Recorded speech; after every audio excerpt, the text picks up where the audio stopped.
Think back to the last time you were physically and digitally unreachable.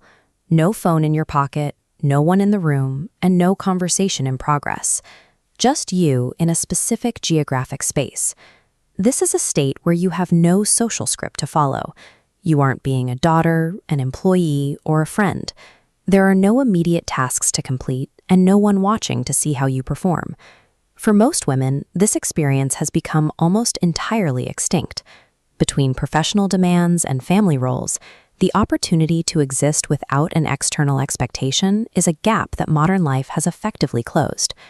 Take Diya, for example. At 27, she has a stable software job in Hyderabad and a supportive family.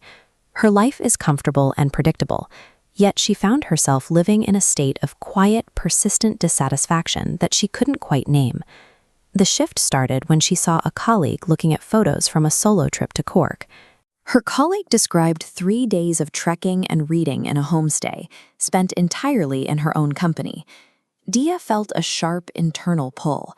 It wasn't the bitter sting of envy, but a sudden recognition of a need she had never given herself permission to acknowledge. We often ignore our own internal voids until we see someone else successfully filling theirs. That moment of observation acts as a catalyst for a long-buried realization. The moment Diya considered booking a trip, her mind was immediately flooded with reasons to stay home. This mental noise is built from 4 barriers: safety concerns, family disapproval, financial guilt, and societal expectations. When these overlap, they create a static grid obscuring the original goal. This noise becomes too loud to fight, causing thousands of women to postpone their interests. This constant background static doesn't just block a trip, it actively prevents a woman from hearing her own thoughts on who she is outside of her daily roles. Diya bypassed the emotional noise by focusing on logistics. She planned a short 3-day weekend at a registered, verified homestay, turning a vague dream into a concrete, manageable plan.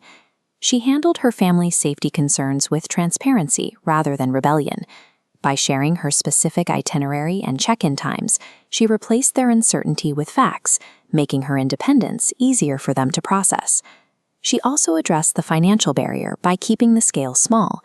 The trip cost less than 4,000 rupees, about the same as a dinner out or a new outfit.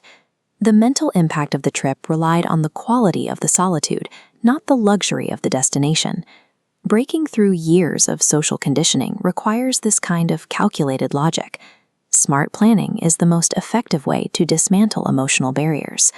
Upon arrival, Diya faced a period of genuine discomfort. Sitting at a restaurant table alone and walking into an empty hotel room felt physically unsettling. This reaction happens because our identities are often tied to the people around us. When those people are gone, the social roles we usually perform, the daughter who listens or the employee who solves problems, suddenly have nowhere to go. Without a companion to provide a distraction or a second opinion, the brain is forced to sit with its own thoughts. This initial anxiety is the mind's reaction to an unfamiliar lack of external feedback. This period of unease is a necessary transition. It is the sound of the brain adjusting to an environment where it no longer has to accommodate anyone else.